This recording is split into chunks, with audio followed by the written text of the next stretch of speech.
My name is Ava Montgomery, and I'm 28 years old.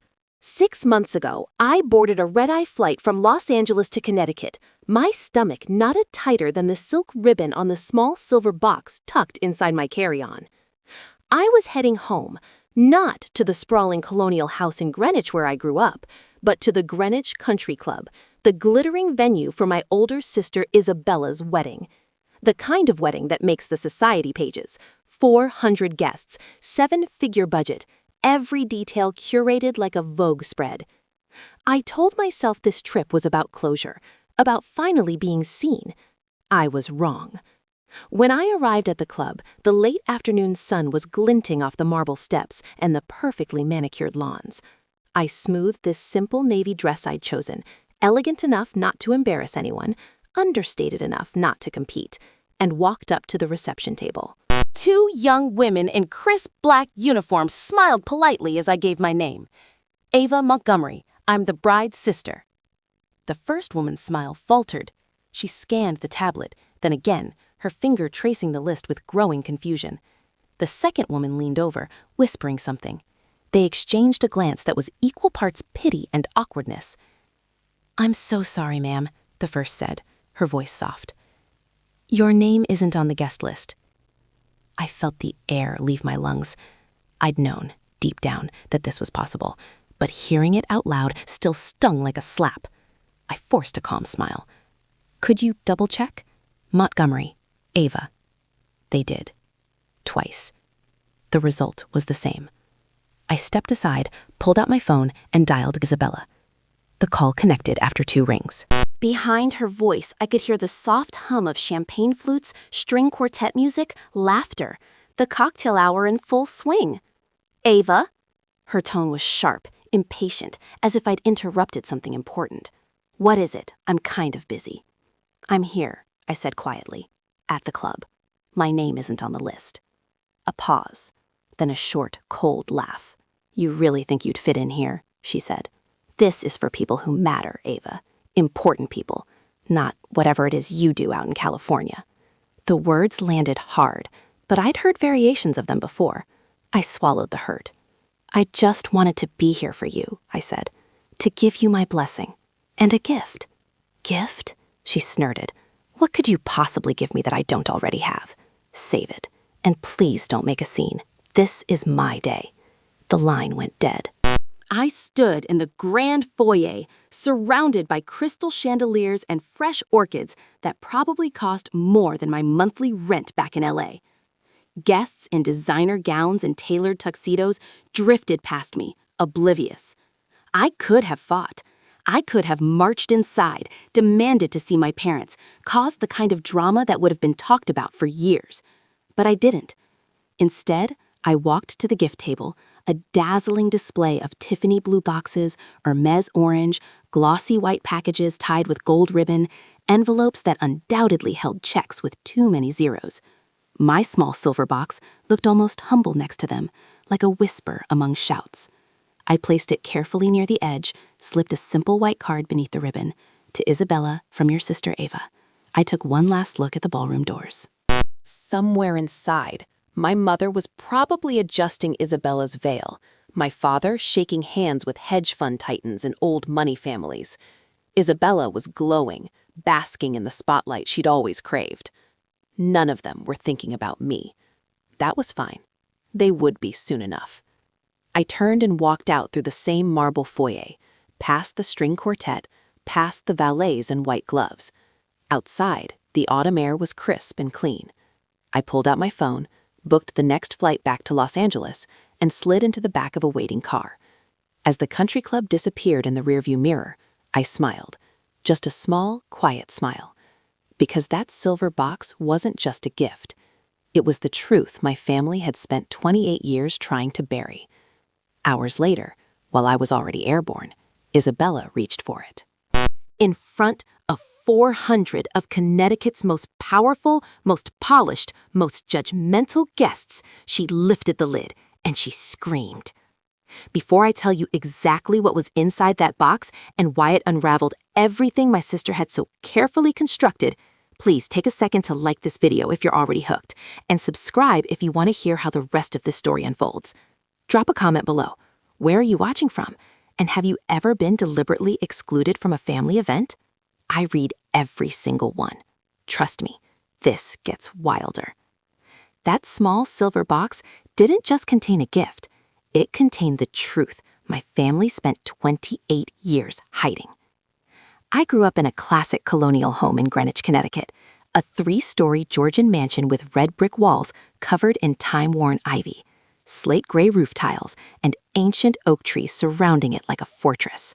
From the outside, it looked like the cover of an architecture magazine. Perfect, aristocratic, the very symbol of old money that everyone on the East Coast dreamed of. On summer afternoons, sunlight streamed through the tall windows, making the collections of crystal and silver on the long dining tables sparkle. My father, Theodore Montgomery, often said the house had belonged to the family since 1920, and we were merely its caretakers for the next generation. But inside those thick walls, the atmosphere was cold and unjust in a way no outsider could ever see. I am Ava Montgomery, the second child, and from a very young age, I knew I was not the center of this world. Isabella, my older sister by 3 years, was always the golden child, the one all eyes turned toward. She was sent to the most prestigious private school in Greenwich from kindergarten, where the annual tuition equaled the yearly salary of many ordinary families. Isabella had the largest bedroom on the second floor, with windows overlooking the rose garden and a closet full of dresses from Bergdorf Goodman. She took private piano lessons from a Juilliard instructor, attended debutante balls in New York in dazzling white gowns, and every summer was taken on the family yacht to Nantucket or Martha's Vineyard. My parents were always present at her piano recitals, her dance performances, the society events where Isabella was the star. They clapped, they beamed with pride. They took photos and framed them in silver on the living room mantel. And me? I received Isabella's hand-me-downs once she outgrew them. I attended the local public school because there was no need to spend more. I had no private tutors, no grand birthday parties, no lavish summer vacations. I grew up in silence. Not the silence of quiet love, but the silence of invisibility. My parents didn't hate me. They simply didn't see me. I was the second child, the spare tire in this Wall Street family, the backup they hoped they would never have to use. My 10th birthday was the first time I truly understood my place. I had counted down every day. 10 felt monumental, double digits, as my classmates said. I imagined a cake with my name and chocolate frosting, balloons everywhere, maybe a small party with a few friends. I woke up early and ran downstairs, hoping to find my mother preparing something special. But the kitchen was empty. My mother was at the table, phone wedged between her ear and shoulder, one hand jotting notes about Isabella's upcoming debutante ball. My father had already left for a meeting in Manhattan. I stood in the doorway, clutching the hem of my nightgown. "Mom, it's my birthday today." She looked up for a second, flashed a quick smile. "I know, sweetheart. We'll do something tonight." Then she turned back to her call, her voice growing serious as she discussed the guest list. Nothing happened that night. No cake, no gifts, no congratulations. Isabella came home late from dance class, glanced at me, and giggled. "Oh, birthday! Happy birthday, kiddo!" Then she went straight upstairs, leaving me alone in the dark living room. But then there was a knock on my bedroom door. Grandmother Beatrice, Bea Langford, my father's mother, stepped in carrying a small box wrapped in simple silver paper. She sat on the edge of my bed, her silver hair pinned high, her blue eyes sparkling under the lamplight. "Happy birthday, my darling girl," she said, her voice warm like a hug. She opened the box. Inside was a real camera, not a toy, but a professional Canon with a leather strap and a heavy metal body that felt substantial in my small hands. "You have an artist's eye, Ava. You see the world differently from everyone else. One day, the world will see what I see in you." She touched my cheek gently. Never let anyone make you doubt your worth. The photos you take will tell stories words never could. I didn't know it then, but that camera would change my entire life. Grandmother Bea had planted a seed, the seed of confidence, perseverance, and the belief that I had value even if no one else acknowledged it. From then on, whenever I felt invisible, I picked up the camera. I photographed hidden corners of the garden, fallen leaves on the stone path, sunlight filtering through old curtains. I photographed Isabella at parties I wasn't invited to, my parents smiling brightly beside her. Those photos weren't for revenge. They were my way of surviving, my way of reminding myself that I still existed, even if no one saw me. In that beautiful house, I learned an early lesson. Family love is not always fair. And sometimes the only person who truly sees you is the one not bound by blood. Grandmother Bea saw me, and the camera she gave me was her promise that one day I would make the whole world look. My teenage years were the time I began to realize that silence wasn't acceptance. It was a subtle form of rejection. I still lived in the big house in Greenwich, but I learned to exist on the margins of my family's life. Isabella continued to shine. She was chosen as the debutante queen, attended society events in Manhattan, and received every word of praise from our parents. Meanwhile, I spent most of my time in my room holding the camera Grandmother Bea gave me, photographing light slipping through window cracks, leaves falling on stone paths, moments no one else noticed. In my senior year of high school, I applied to Parsons School of Design in New York City, one of the most prestigious design schools in America. I didn't tell anyone in the family. I wrote the essay myself, prepared the portfolio from photos I took in the garden and on Greenwich streets at dusk. When the acceptance letter arrived, with a full scholarship, I cried alone in my room. It was the first time I felt I had value without anyone else's approval. The graduation ceremony took place on a beautiful Saturday afternoon on the Parsons campus. I had been selected to give a short speech about pursuing artistic passion. I practiced for weeks, imagining my mother's proud smile, my father's firm handshake, and his words, "You did well." That morning, I put on my cap and gown, held my speech notes, and went downstairs hoping the whole family would come with me. But my mother was at the table checking her schedule on her phone. My father was in a suit, ready to leave. Isabella sat across from them, scrolling on her phone with a bored expression. "The ceremony starts at 2, I said, my voice slightly trembling. "We should leave by 1 to get good seats." My mother didn't look up. "Sweetheart, something came up today." I froze. "What do you mean?" My father glanced at me, his voice flat. "Isabella has a networking event with Goldman Sachs. It's a huge opportunity for her career. We can't miss it." I looked down at my cap and gown, clutching my speech notes. "But this is my graduation." My father sighed, as if I were bothering him. "Photography isn't a real career, Ava. Maybe you should consider business school like your sister." Isabella looked up, smirked, but said nothing. I didn't argue. I just nodded, turned, and walked out of the house.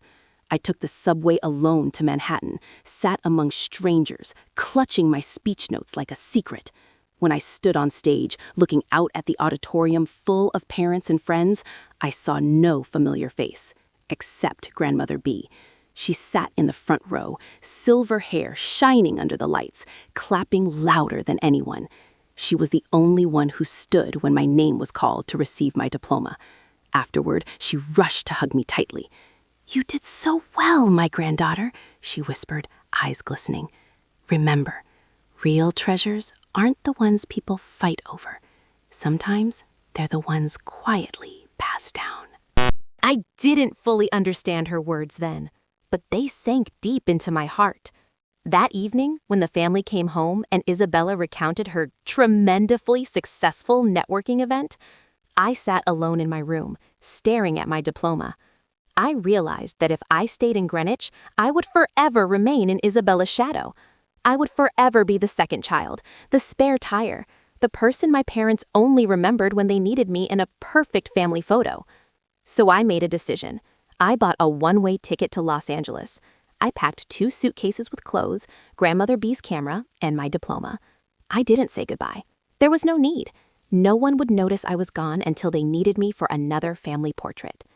As the plane took off from JFK, I looked down at the glittering city lights below. I didn't cry. I just felt relieved. For the first time in my life, I chose myself. I didn't know then that this decision would lead me on a 10-year journey where I built Lumière Studios from nothing, becoming one of the most sought-after wedding and event photography studios on the West Coast. I didn't know this journey would one day bring me back to Greenwich, not to apologize, but to deliver the truth my family had tried to bury for 28 years. But at that moment, as the plane soared through the clouds, I knew only one thing. I would never again let anyone make me feel invisible.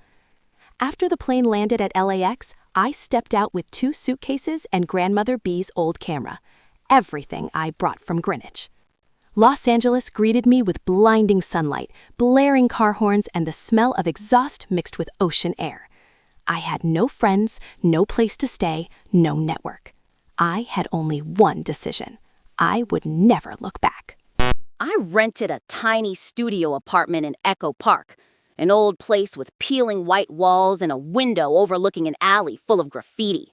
The rent consumed nearly all my meager savings from part-time jobs during college.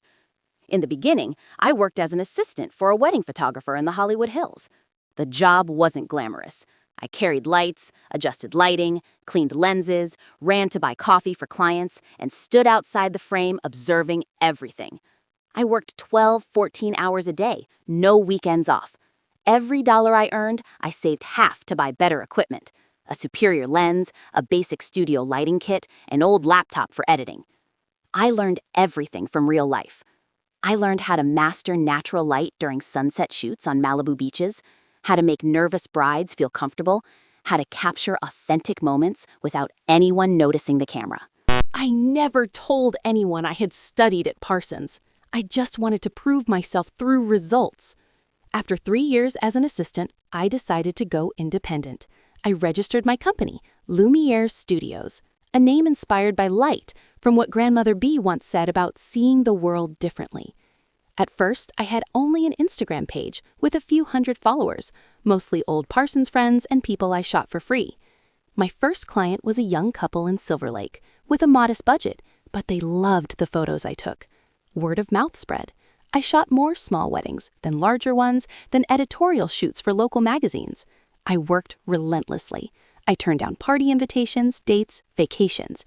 Everything I earned went back into the studio, renting a small space in downtown LA, buying a new full-frame camera, hiring my first assistant. By year 5, Lumière Studios began to gain recognition. We shot weddings for Hollywood elite, film premieres, young stars wanting natural personal portraits.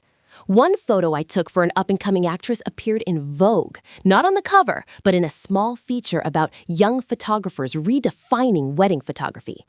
It was the first time my name appeared in a major magazine.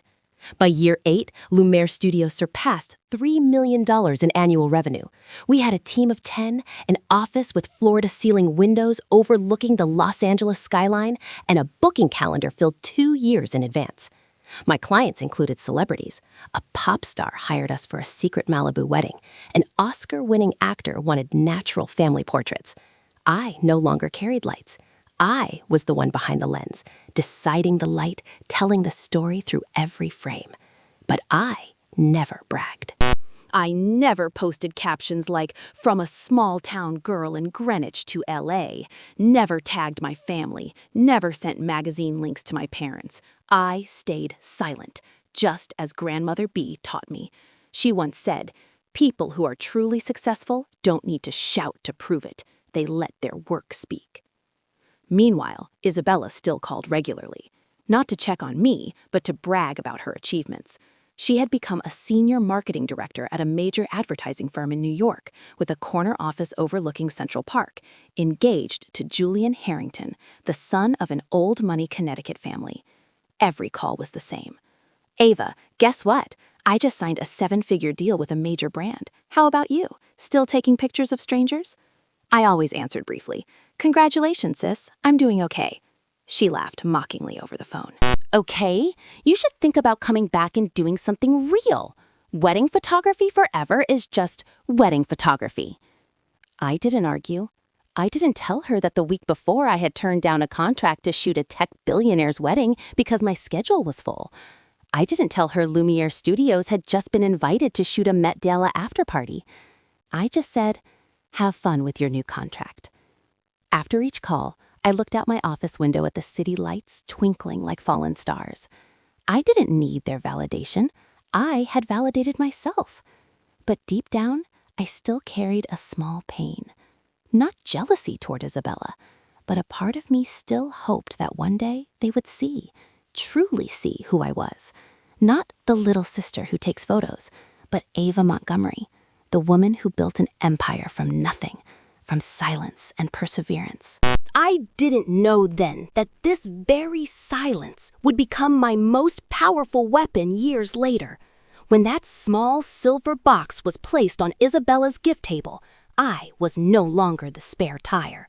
I was the one holding the truth, and the truth sometimes speaks louder than any boast. Grandmother Beatrice Bea Langford passed away on an autumn morning when the golden leaves began to fall on Greenwich's historic streets. She left quietly in her sleep at age 84, in the small lakeside house where she had lived for 4 decades after my grandfather's death. The news reached me through a call from the family lawyer on a Tuesday morning. I was sitting in Lumière Studios reviewing a contract for a Malibu wedding when my phone rang with an unfamiliar Connecticut number. "Miss Montgomery, this is Harrison Caldwell, Mrs. Beatrice Langford's attorney." I'm very sorry to inform you that she passed away last night. The world around me suddenly went silent. I could only hear my heart pounding.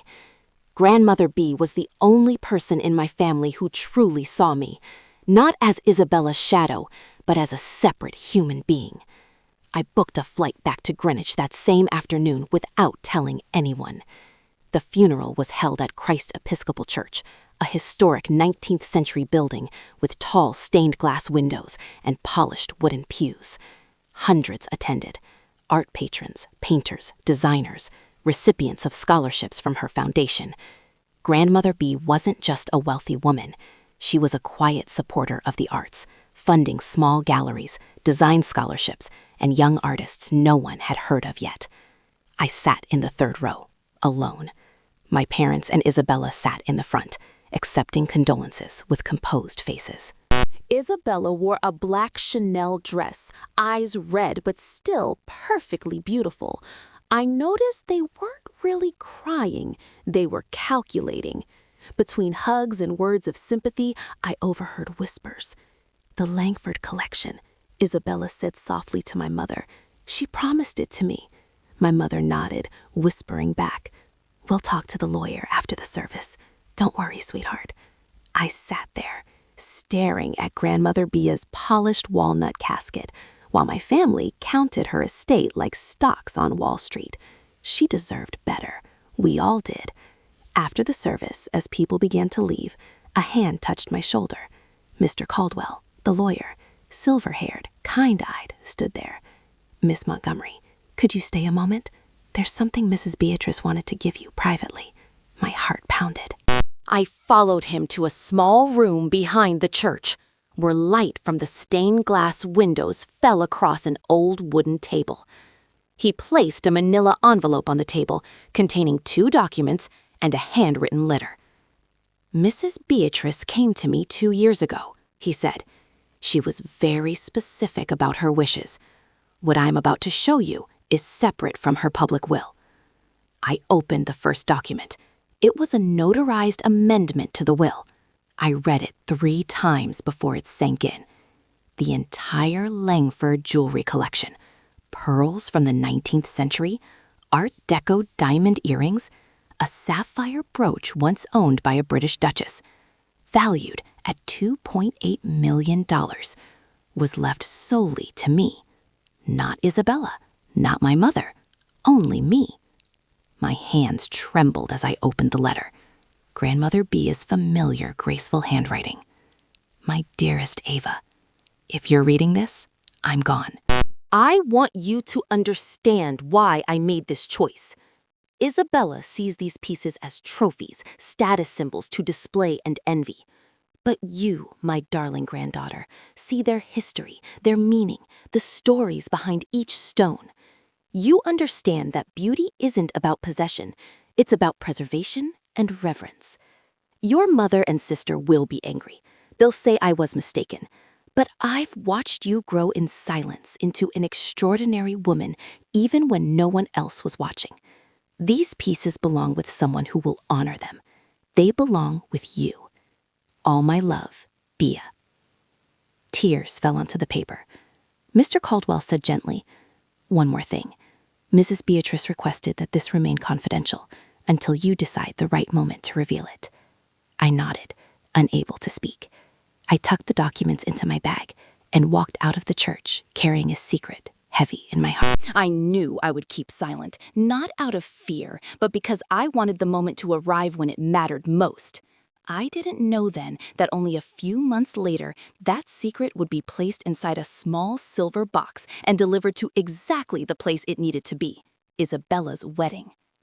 As I flew back to Los Angeles, I looked out the airplane window at the white clouds drifting below the wings. I thought of Grandmother Bea, of the camera she gave me at 10, of her whisper that real treasures are the ones quietly passed down. She was right, and that quiet moment was about to end.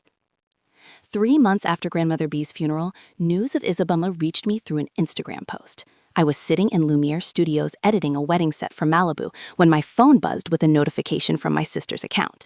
Isabella had posted a photo of herself and Julian Harrington standing on a Connecticut beach, hands clasped, her diamond rings sparkling in the late afternoon sun. The caption was simple: "Forever starts now. Engaged. Hashtag Mrs. Harrington to be." Julian Harrington, the only son of the Harrington family, an old money Connecticut dynasty with holdings spanning commercial real estate and private equity funds. They owned half the high-rise office buildings in Stamford and Greenwich. This was the marriage my parents had dreamed of for years. Money marrying money, status cementing status. A perfect alliance to solidify the Montgomery family's social position.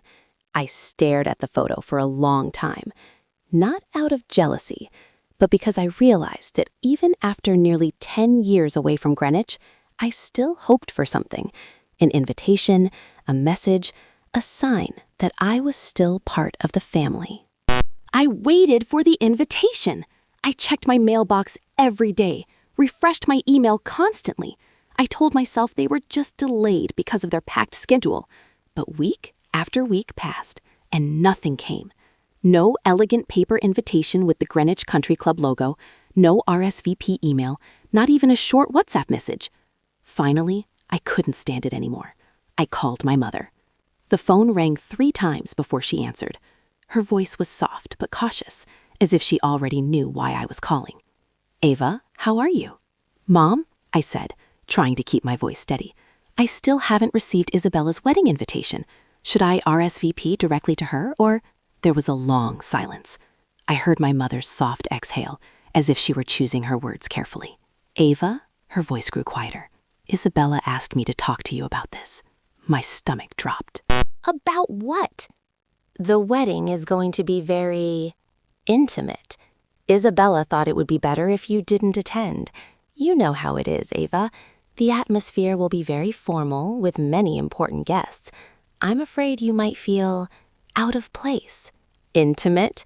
I almost laughed, but the sound caught in my throat. Mom, I saw on her Instagram there are 400 guests tagged in the stories. The guest list is even posted publicly. That's not intimate. Another silence, longer this time. I know, my mother said, her voice even softer. But Isabella is worried you might make things awkward. You understand, Ava. You've always been different. Different. The word pierced me like a needle. I didn't argue. I just said, "I understand. Thank you for telling me, Mom." I hung up. Then I opened Isabella's Instagram. She had posted a series of stories and photos. dress fittings at Vera Wang, engagement parties at a Michelin-starred Manhattan restaurant, registry lists on Tiffany & Co., photos of the bride-to-be beaming beside Julian in his Tom Ford suit, hundreds of congratulatory comments, hundreds of tags, hundreds of images flaunting perfection, and nowhere was there a place for me. I sat there, staring at my phone screen, feeling as though someone was squeezing my chest. Not because I wanted to attend that wedding, but because I realized that even after building an entire life of my own in Los Angeles, even after Lumière Studios became a name, even after I no longer needed their validation, I still hoped for one small thing, that I was still Isabella's sister. But clearly, I wasn't. That night, I couldn't sleep. I sat at my desk, looking at the small silver box I had prepared long ago. The box containing a copy of Grandmother Bea's amended will, her handwritten letter, an old photo of the two of us standing in front of her favorite jewelry shop in Greenwich, and a copy of the wedding photography contract Isabella had signed with Lumière Studios, an $18,000 non-refundable deposit she had no idea was paid to her sister's company. I wasn't flying back for revenge. I didn't want to ruin Isabella's big day, didn't want to humiliate her in front of 400 guests. I just wanted to do one thing, give my sister a wedding gift, a gift that would make her see me, even if only once. I booked a one-way flight from LAX to Connecticut 3 days before the wedding. I told no one. I packed a small suitcase, the simple navy dress, low heels, and the silver box. As the plane took off, I looked out the window at the white clouds drifting below the wings. I wasn't afraid. I wasn't angry. I was ready, because this time I wasn't coming to ask for a seat. I was coming to place my gift on the table and let the truth speak for itself. 3 days before the wedding, I sat in Lumière Studios, looking at the small silver box on my desk. The desk lamp illuminated the smooth metal surface, highlighting the pristine white ribbon. Inside the box was everything I needed to say goodbye, not to my family, but to the old version of myself. I had prepared it months earlier when I realized Isabella would never send an invitation. A notarized copy of Grandmother Bea's amended will, clearly stating the entire $2.8 million Langford jewelry collection belonged to me. Her handwritten letter, the graceful lines I had read hundreds of times. I've watched you grow in silence into an extraordinary woman, even when no one else was watching. An old photo of the two of us standing in front of her favorite jewelry shop in Greenwich, her arm around my shoulders, both of us smiling in the summer sunlight. And finally, the most important piece, the copy of the wedding photography contract Isabella had signed with Lumière Studios. $18,000, non-refundable deposit, her signature right under client, Isabella Montgomery, and next to it my name in bold, owner and proprietor, Ava Montgomery. I hadn't tricked anyone. Caroline, Grandmother Bea's closest friend and the most renowned wedding planner on the East Coast, had recommended my studio to Isabella. She looked at the portfolio, fell in love with the images, signed the contract without ever asking who owned the company. It wasn't my plan, it was fate, or perhaps Grandmother Bea's final gift. I lifted the box, feeling its light weight. Not gold, not diamonds, just a tiny silver box among hundreds of extravagant gifts on the reception table. But inside was the truth my family had tried to bury for 28 years. I wasn't flying back for revenge. I didn't want to destroy Isabella's wedding day, didn't want to humiliate her in front of 400 guests. I just wanted to do one thing, let her see me, just once. Not Ava, the little sister who takes pictures of strangers. Not Ava, the expendable one in the old money family. But Ava Montgomery, the woman who built her life from nothing, the one Grandmother Bea trusted to carry her legacy. I booked a one-way ticket from LAX to Connecticut. I told no one. There was no need. I packed a small suitcase, the simple navy dress, low heels, and the silver box. The night before the flight, I couldn't sleep. I lay in bed, staring at the ceiling, wondering if I was doing the right thing. Part of me wanted to stay in LA, to continue the life I had built, safe, independent, no one to hurt me. But a deeper part still craved to be seen, even just once. The next morning, I woke at 5 a.m.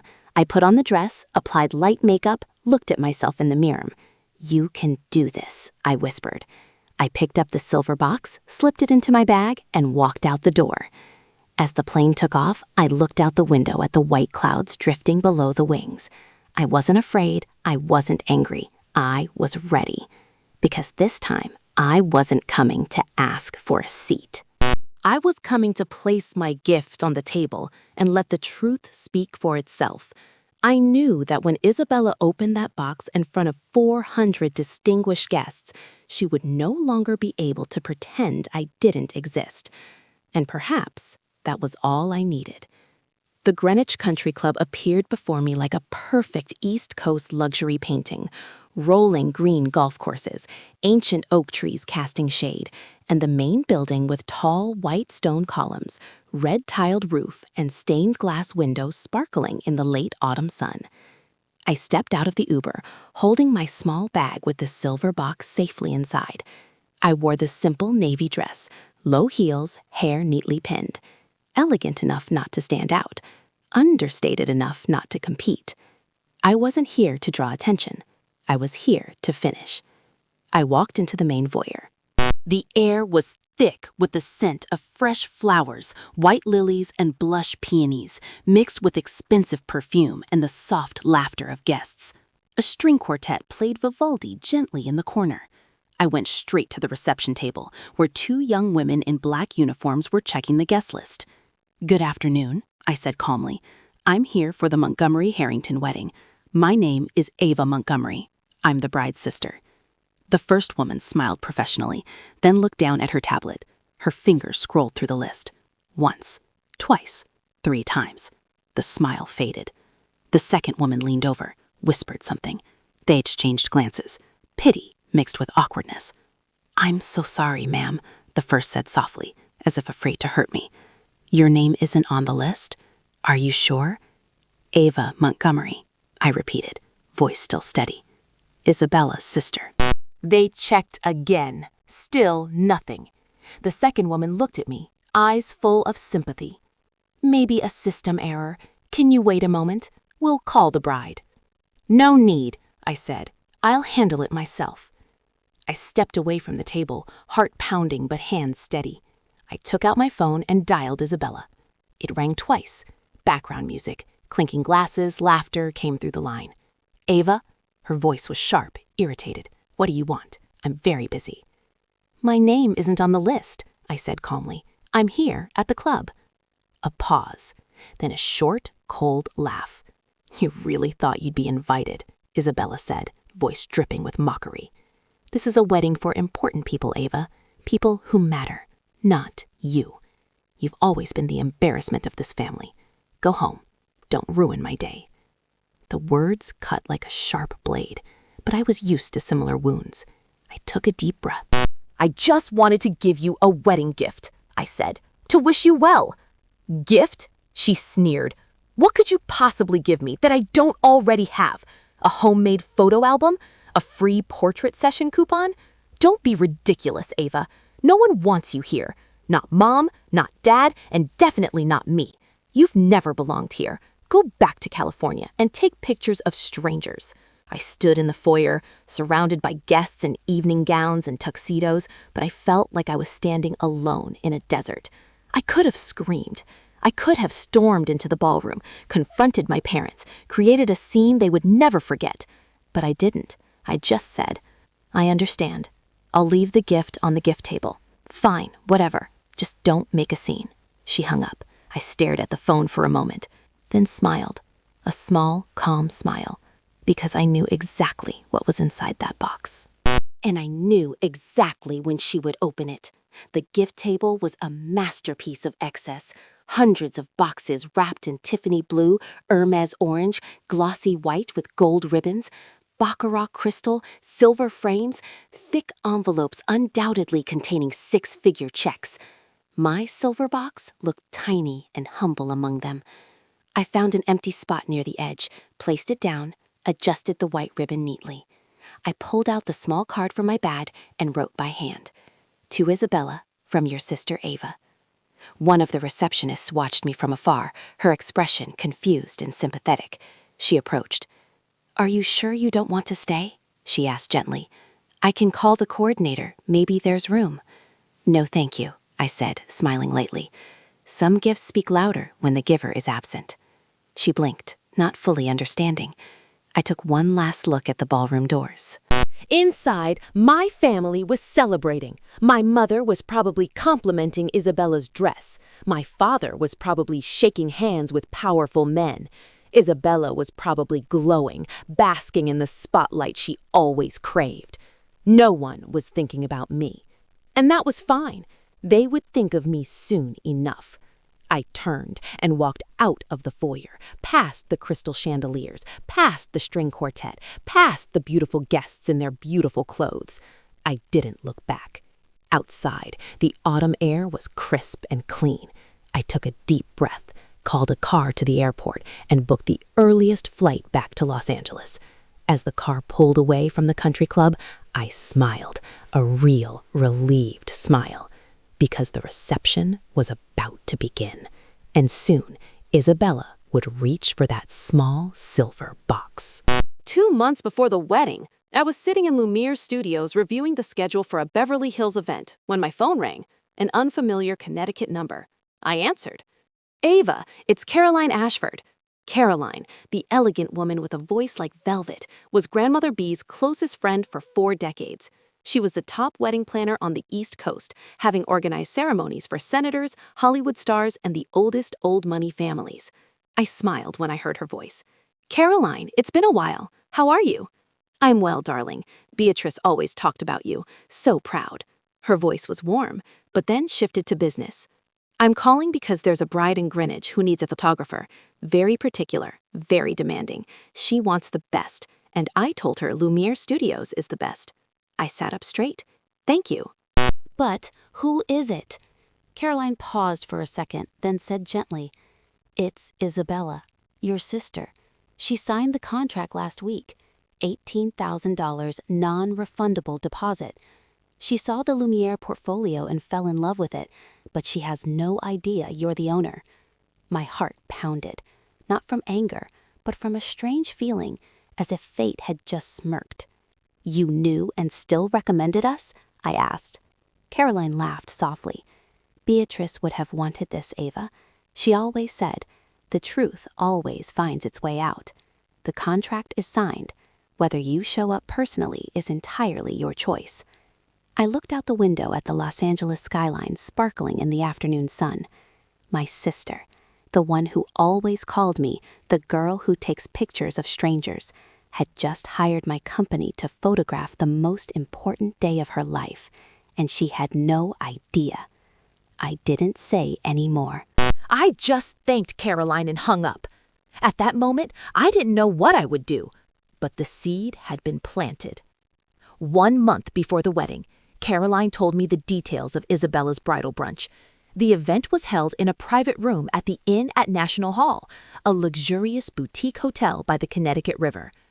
30 women, all Isabella society friends, sat around a long table draped in white linen, sipping champagne and eating crustless sandwiches. Isabella sat at the head like a queen, in a soft white dress, hair pinned high, engagement rings sparkling under the chandelier. The conversation quickly turned to the Langford jewelry collection. Isabella held her champagne glass, voice full of pride. "You all know, grandmother's pearls will be my something old. The Langford collection is worth over $2.8 million, passed down since the 19th century. She always said she would leave it to me because I'm the one who truly appreciates it." A friend chimed in. "It's wonderful that it's going to you. It'll look stunning in the wedding photos." Isabella smiled brightly. "Of course, I'm the one who deserves it, not like Ava, my little sister. She wouldn't know a Tiffany from a fake, still taking pictures of strangers and going nowhere. The table laughed lightly. My mother, sitting beside Isabella, nodded, sipping her mimosa. Grandmother would want it to go to you, Isabella. You've always been her proudest grandchild. No one at that table knew the collection had already belonged to me for 6 months. Isabella had called the lawyer Caldwell multiple times, trying to rush the transfer of the jewelry before the wedding. He politely deflected, citing ongoing procedures. Isabella thought it was just paperwork delays.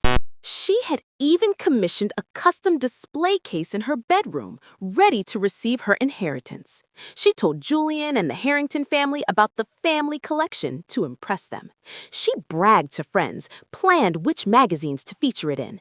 Everything was built on a lie she didn't know she was telling. She believed Grandmother Bea loved her best. She believed she deserved it. And she was about to discover how wrong she was.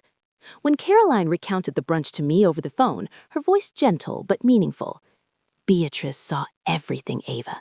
She knew what kind of woman your sister would become, and she chose you to protect the real legacy. I said nothing. I just smiled, looking at the silver box on my desk. Inside it was the truth, not to destroy, but to set free. And in just a few weeks, that truth would be opened in front of the 400 most distinguished eyes in Connecticut. While I sat in the Logan Airport VIP lounge, sipping my second coffee and watching the sunset over Boston Harbor, the reception at Greenwich Country Club was reaching its peak of extravagance. The main ballroom was decorated like a modern palace, 100 tables draped in ivory linen, towering centerpieces of white roses and hydrangeas, reaching toward massive crystal chandeliers. A string orchestra played soft classical music as white-gloved waiters served Dom Perignon to 400 guests, the biggest names in Connecticut and New York. CEOs of investment funds, high society figures, local politicians, and the Harrington family with their centuries-old connections. Isabella stood at the center, radiant in her custom Vera Wang gown, diamonds sparkling at her throat and wrists.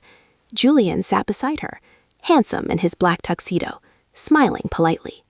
My parents were at the head table, my mother dabbing at her eyes, the performative kind. My father shaking hands with powerful men as if signing million-dollar deals. No one mentioned me. No one noticed the empty chair that should have been mine. When dessert was served, a 3-tier cake covered in edible gold leaf, the MC took the microphone.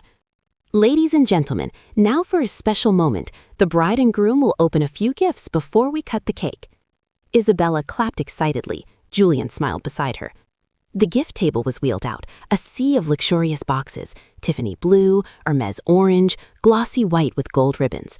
And at the edge, almost hidden among the extravagant gifts, was the small silver box with its pristine white ribbon.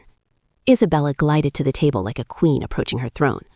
Let's see what treasures we have, she announced, her voice cheerful, making the room laugh politely. She opened the first box, a baccarat crystal vase. The second, a set of sterling silver candlesticks. Each received gracious smiles and murmurs of appreciation. Then her hand landed on the silver box. She picked it up, read the card, and let out a short laugh. "Oh, look," she said loudly enough for nearby tables to hear. "A gift from my sister, the one who couldn't even afford to show up properly." A few guests exchanged uncomfortable glances.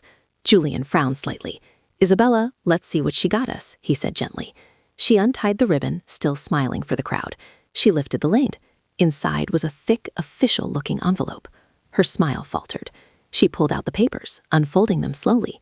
The first was a legal document, covered in stamps and signatures. The second was a handwritten letter on cream stationery. The third was a photograph, Grandmother Bea and me standing outside her favorite jewelry shop, both smiling brightly. Isabella scanned the legal document. Her face went white, then red, then white again. Her hands trembled. "What is this?" Julian asked, leaning over. She didn't answer. The letter slipped from her fingers and floated to the floor. My mother, Patricia, noticed something was wrong and rushed to the head table. "Isabella, sweetheart, what's wrong?" Isabella thrust the papers at her with shaking hands. My mother read, her eyes widening. "This has to be a mistake." "It's not a mistake," Isabella whispered, her voice cracking. "The date is 2 years ago. before grandmother even got sick. Whispers began to ripple through the ballroom.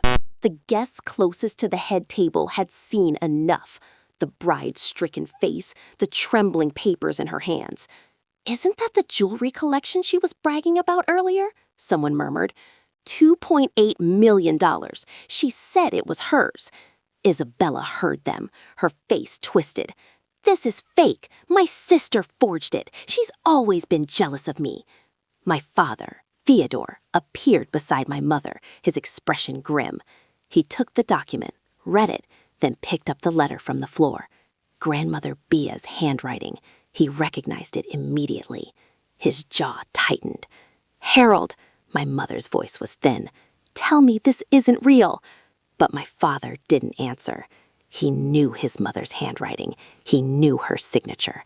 And perhaps for the first time, he understood what Grandmother Bea had seen in both her granddaughters, and whom she had chosen. "This can't be happening." Isabella snatched the letter back, tears streaming down her face. "Not today! Not at my wedding!" Julian stood frozen beside her, watching his bride unravel in front of 400 witnesses. He looked lost, like a man just beginning to realize he didn't know his fiancée at all. "Wait," Julian's voice cut through Isabella's sobs. He was staring at the silver box. "There's something else in there." Isabella looked down. At the bottom of the box, half hidden by tissue paper, was another folded document. She pulled it out with trembling fingers. It was a contract.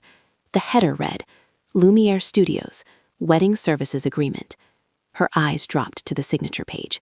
Client, Isabella Montgomery. Owner and proprietor, Ava Montgomery. Amount paid, $18,000, non-refundable. She stared at it. "No." Her voice was barely a whisper. "No, no, no." Julian took the paper from her, eyes widening as he read. "You hired her company? You told me your sister was struggling, that she couldn't hold down a job, that your family had to cut her off for her own good. I believed you." Isabella spun around wildly. "Where's the photographer? Where's the photographer?" A young woman with a camera stepped forward nervously from the corner where the photography team had been working all evening. "I'm sorry, ma'am. I'm the lead photographer. Lumière Studios has photographed over 250 weddings. We're one of the top firms in the country."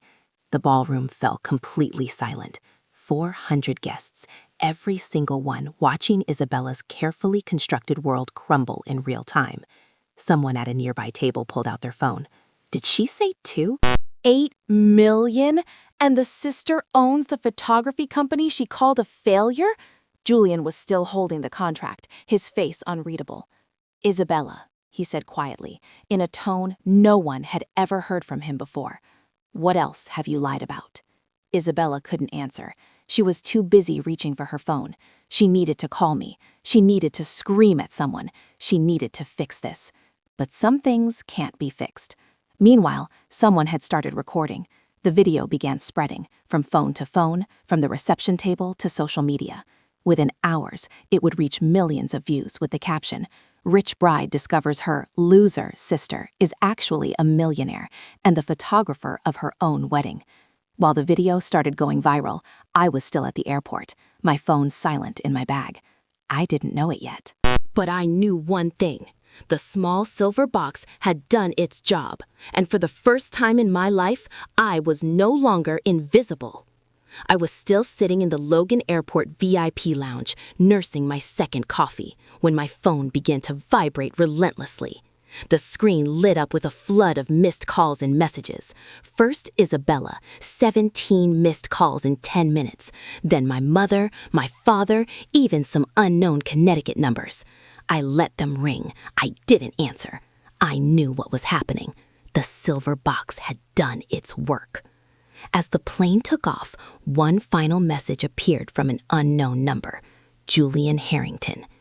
"Ava, this is Julian. I got your number from the Lumière contract. I'm sorry to contact you like this. I need to understand what happened tonight. Isabella is inconsolable, but she won't explain anything. She just keeps saying you betrayed her." Another message followed immediately. She told me you were mentally unstable, that you had issues and couldn't hold down a job, that your family had to cut you off for your own good. I believed her. I never questioned it. I never tried to meet you or hear your side. I'm realizing now that was a mistake. I read it with anger, just a quiet sadness. I replied briefly, "Thank you for reaching out, Julian. I have no ill feelings toward you. Whatever you decide about your relationship, I hope you find clarity." He replied almost instantly. The wedding ended early. Half the guests left after Caroline spoke. Your parents are asking questions I don't have answers to. I don't know what to believe anymore. I turned off my phone as the plane pushed back from the gate. I didn't need to hear more. I had heard enough for 28 years. When we landed at LAX, the sun was rising over the Pacific. I went home, showered, and slept deeply. The next morning, my assistant Jenna rushed into the office holding her phone, eyes wide. "Ava, you need to see this." It was a TikTok video, already at 2 million views and climbing. The caption read, "Rich bride discovers her loser sister is actually a millionaire and the photographer of her own wedding." The clip captured Isabella opening the box, her face shifting from smug to horrified, Caroline confirming the will was real, guests murmuring about Lumière Studios. Comments flooded in. The quiet ones are always the ones you underestimate.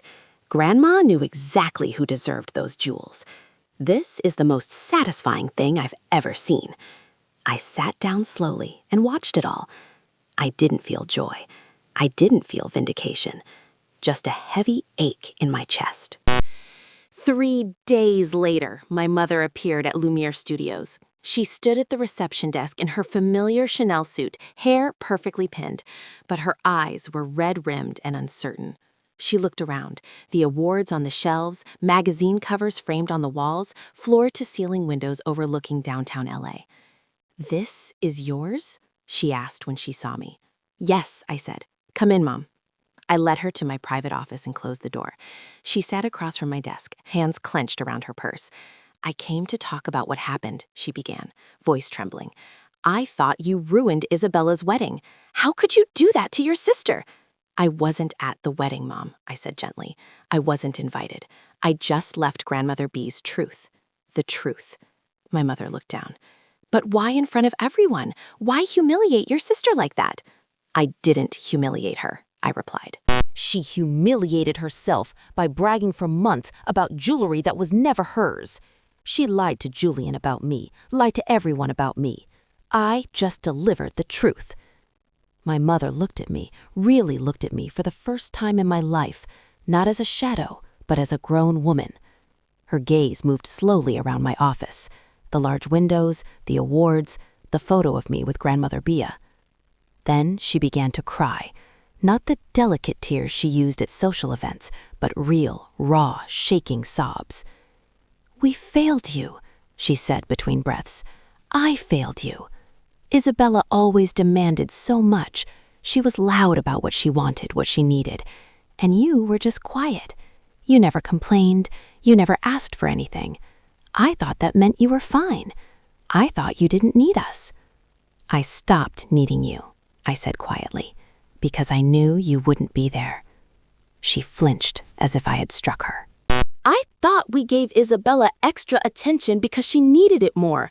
But that wasn't true, was it? We taught her to need it, and we taught you not to hope."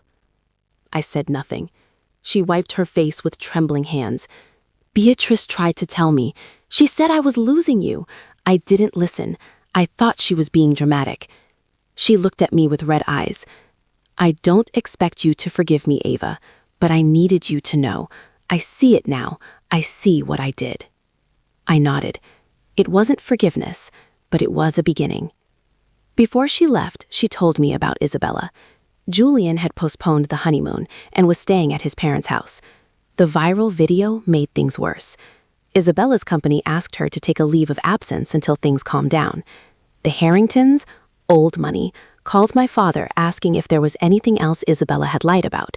They cared deeply about family reputation. Isabella blamed me, said I deliberately destroyed her life. I didn't destroy anything, I said. I just stopped pretending. A week later, I went to the bank and opened the private vault. The Langford collection was waiting. 12 exquisite pieces, 1920s pearl necklaces, Art Deco diamond earrings, a sapphire brooch once owned by a duchess. I held each one carefully, thinking of the hands that had worn them, the stories they carried. Isabella wanted them as trophies to photograph and display and brag about. Grandmother Bea saw them differently. Beauty isn't about possession, she wrote in her letter. It's about preservation. I understood now. I arranged for the most historically significant pieces to be loaned long-term to the Museum of Fine Arts Boston, to be displayed in the Decorative Arts Wing with a plaque honoring Grandmother Bea's legacy. The rest, I would keep safe. One day, if I had children, they would inherit them along with the stories of where they came from and what they meant. As I was leaving the vault, the bank manager handed me a sealed envelope. This was also in the safe deposit box, Miss Montgomery. We overlooked it before. Inside was a short handwritten note from Grandmother Bea. My darling Ava, one more thing I didn't tell you. I left Isabella something too. A small pearl bracelet that belonged to my mother. Simple, not valuable, but meaningful if she can understand its worth. I hope someday she will. Love always, Bea. I stood in the bank lobby and let the tears fall. Even in death, Grandmother Bea hoped Isabella might change. 6 months have passed since Isabella's wedding. I'm still in Los Angeles, still running Lumière Studios, still building the life I created from nothing. The viral video eventually faded, as these things do. My name is no longer trending. The reporter stopped calling. But some things are different now. My mother calls once a week. The first conversations were awkward, halting, neither of us knowing what to say. But slowly we're learning. She asks about my work. I tell her. She listens. It's a beginning. My father sent a 3-page handwritten letter apologizing for years of blindness. I haven't written back yet. I'm still thinking. Isabella and Julian are in couples therapy. She called me last month, the first time since the wedding. She didn't exactly apologize, but she didn't attack either. She just said, I'm trying to understand. Maybe that's all she can offer right now. Maybe someday it will be more. I've learned something through all of this. The best response to contempt isn't revenge. It's not proving them wrong or rubbing your success in their faces. It's building something real. It's protecting what matters. It's knowing your worth so deeply that no one's opinion, not even your family's, can shake it. I didn't go to that wedding to destroy my sister. I went to finally be seen. And the gift I left on the table wasn't about tearing her down. It was about standing up. For the first time in my life, I chose myself. So I set a boundary. I won't close the door on them, but I won't hold it open forever either. They have to choose to walk through. That is my line. Clear, firm, unbreakable. And for the first time, I know exactly what I deserve, and I will not accept anything less. Now it's your turn. Have you ever had to set a boundary with someone you loved? What did it cost you? What did you gain? Drop your story in the comments. I'll be reading every single one. Because sometimes the bravest thing you can do isn't showing up. It's knowing when to walk away. Thank you for staying until the end. If this story touched you, if you've ever felt invisible in your own family, please share it with someone who needs to hear it. And if you want more stories like this, check out the suggested video in the description. Until next time, remember, you are worthy of being seen. Goodbye for now.